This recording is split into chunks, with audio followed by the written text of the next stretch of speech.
Welcome to EDU online. Myself Sanjeev Sharma. आज हमारी second class है। फर्स्ट क्लास में हमने बेसिक इंट्रोडक्शन टू कंप्यूटर पढ़ा था और आज हम एप्लीकेशन ऑफ कंप्यूटर पढ़ेंगे। एक बात मैं आपको और बताना चाहता हूँ कि कल शाम से दूसरा कंपोनेंट भी स्टार्ट कर दिया जाएगा इस चैनल में। तो अगर आपने चैनल को सब्सक्राइब या शेयर नहीं किया है तो प्लीज़ उसे सब्सक्राइब और शेयर करें। तो स्टार्ट करते हैं। Basic applications of computer. Basic application of computer means uses of computer के कंप्यूटर का क्या क्या यूज़ है। जैसे एजुकेशन में क्या यूज़ है, बिजनेस में, हॉस्पिटल, बैंकिंग, ठीक है। गवर्नमेंट में कंप्यूटर का क्या यूज़ है, मिलिट्री में, मार्केटिंग में और कम्युनिकेशन में। एजुकेशन, कंप्यूटर के यूजेस से टीचिंग और लर्निंग की क्वालिटी इंक्रीज होती है। अगर स्मार्ट क्लासेस की बात करें तो जो नॉर्मल क्लासेस से थी उससे ज़्यादा इंटरेक्टिव होती है हमारी कौन सी स्मार्ट क्लासेस, क्योंकि उसमें हम ग्राफिक यूज़ करते हैं जिससे बच्चों को कंटेंट समझने में आसानी होती है और याद रखने में भी। ठीक, जैसे ऑनलाइन क्लासेस, अगर ऑनलाइन क्लासेस की बात करें तो कंप्यूटर में जितनी भी ऑनलाइन क्लासेस होती हैं आज यूट्यूब पे या किसी और चैनल पे, तो वो कंप्यूटर की मदद से ही पॉसिबल है। आप घर बैठ के पढ़ सकते हैं। उसके बाद किसी भी एजुकेशन की बात की जाए तो किसी भी स्कूल में चले जाएं तो बच्चों के रिकॉर्ड को मेंटेन करने के काम आता है। उनकी मार्कशीट्स, उनके रिजल्ट, सारा रिकॉर्ड जो है कंप्यूटर की हेल्प से सेव किया जाता है, उसको स्टोर करके रखा जाता है। इसके बाद है बिजनेस। बिजनेस में एम्प्लॉय के डाटा को सेव करके रखना, स्टोर करके रखना कि हाँ कौन कौन से एम्प्लॉय हैं, उनका क्या डेजिग्नेशन है, ठीक है। एम्प्लॉय के सैलरी को कैलकुलेट करता है ये, ठीक है। और हमारा क्या रेवेन्यू जनरेट होगा, फ्यूचर में हमारा रेवेन्यू क्या होगा, क्या रेवेन्यू था, उन सब की डिटेल्स जो है वो कंप्यूटर की हेल्प से रखी जाती है।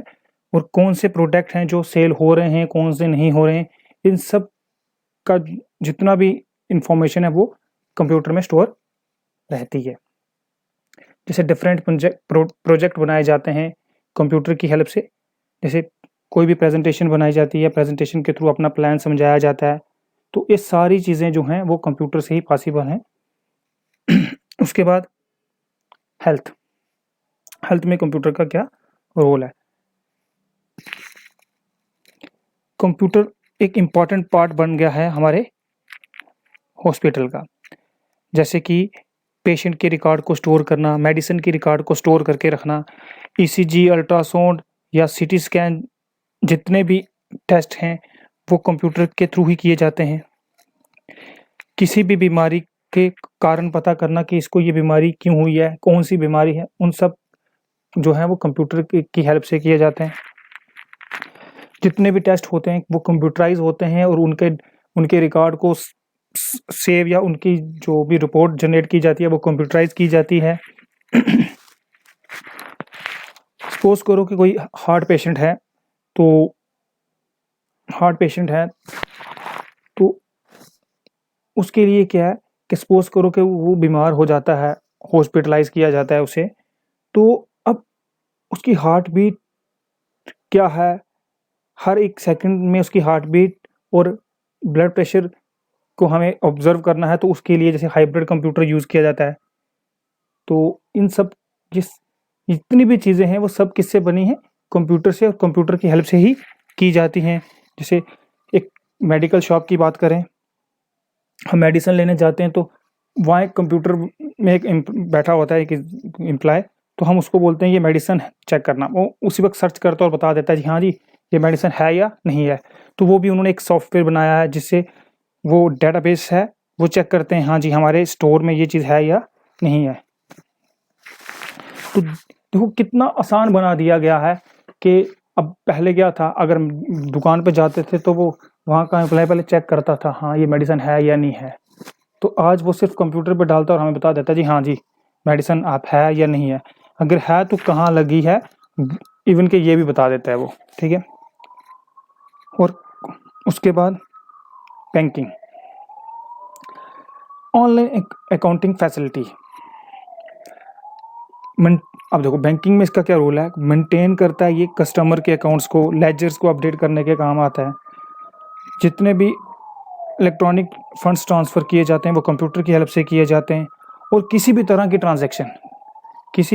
ट्रांजैक्शन चाहे ऑनलाइन हो, उन सबको कंप्यूटर मैनेज करता है। जैसे कोई चेक हो, क्रेडिट कार्ड हो, अब देखो हमें ऑनलाइन मुझे किसी को पैसे भेजने हैं तो मैं घर बैठ के आज कंप्यूटर की हेल्प और इंटरनेट की मदद से भेज सकता हूँ, ठीक है। अब एटीएम की बात की जाए तो ATM stands for automatic teller machine, ये कभी ऑब्जेक्टिव आ सकता है आपको। तो एटीएम मशीन से क्या हुआ, एटीएम मशीन से ये हुआ कि अगर आज हर एक इंसान का बैंक में अकाउंट है, ठीक है, तो अगर एटीएम मशीन नहीं होती और हमें बैंक में जाना पड़ता पैसे विड्रॉ कराने के लिए, तो शायद हमारा 2 दिन के बाद भी नंबर आता। तो एटीएम की हेल्प से क्या हो रहा है कि हमें बैंक में जाने की ज़रूरत नहीं पड़ती, हम कहीं हमारा कहीं भी अकाउंट हो, हम किसी भी एटीएम से हम पैसे डिपॉजिट कर सकते हैं, सॉरी पैसे विड्रॉ कर लेते हैं।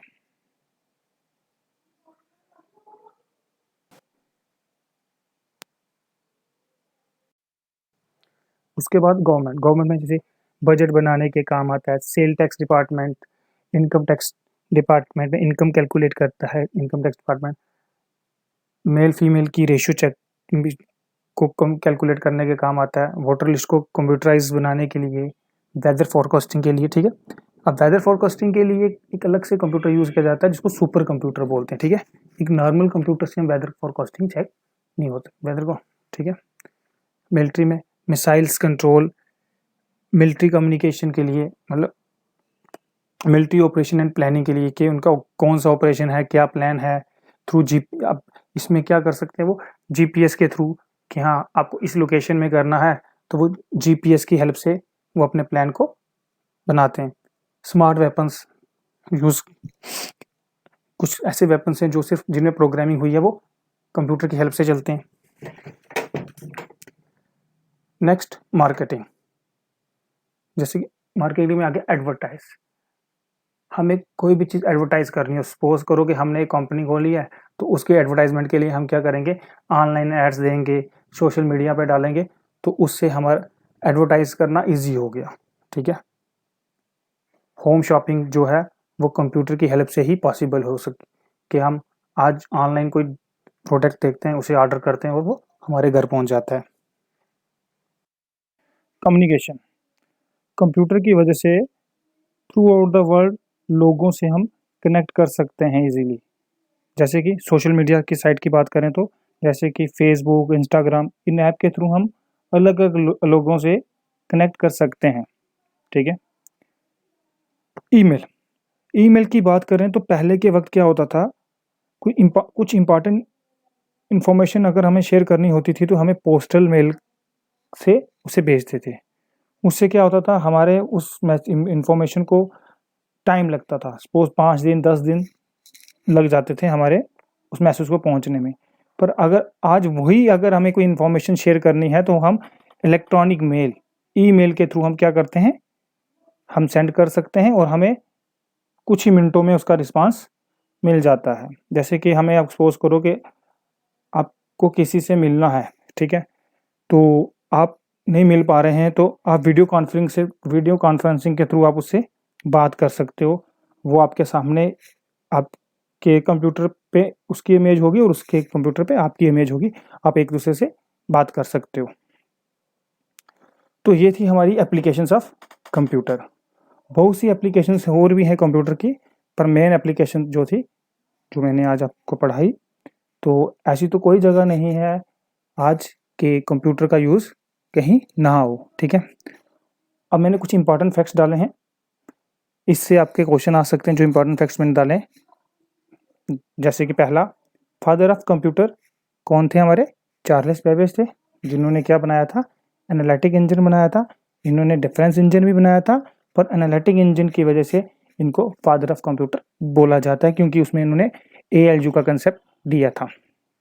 उसके बाद है फादर ऑफ मॉडर्न कंप्यूटर, जो कौन थे? Alan Turing. Father of personal computer कौन थे? Henry Edward Roberts. और उसके बाद फर्स्ट इलेक्ट्रॉनिक कंप्यूटर कौन सा था हमारे? तो जो फर्स्ट इलेक्ट्रॉनिक कंप्यूटर था वो था ENIAC, electronic numerical integrated and calculator, जो कि फर्स्ट जनरेशन में बना था 1946 में। Computer understand binary language, computer को कौन सी लैंग्वेज समझ आती है? बाइनरी लैंग्वेज समझ आती है। तो बाइनरी लैंग्वेज मीन्स 0 और 1। कंप्यूटर को सिर्फ क्या पता है 0 क्या होता है और 1 क्या होता है। तो ये लैंग्वेजेस पे भी हम पढ़ेंगे कि binary languages machine level languages हैं, इसको हम मशीन लेवल लैंग्वेज भी बोलते हैं, ठीक है। तो आज का टॉपिक यहीं खत्म हो रहा है। तो आई होप कि आपको समझ आया होगा। तो नेक्स्ट टॉपिक हम जल्दी ही लाएंगे। नेक्स्ट टॉपिक इंपॉर्टेंट टॉपिक है आपके एग्जाम पॉइंट ऑफ व्यू से। तो टॉपिक रहेगा आपका नेक्स्ट कंपोनेंट्स ऑफ कंप्यूटर। तो उससे काफ़ी ऑब्जेक्टिव निकलते हैं जो आपके फाइनल किसी भी कम्पिटिटिव एग्जाम में आ सकते हैं। तो प्लीज़ शेयर सब्सक्राइब आप करें, और जिन्होंने ये पहली वीडियो नहीं देखी है तो वो पहली वीडियो भी देखें, और उसका लिंक जो है मैं डिस्क्रिप्शन में दे दूंगा। ओके।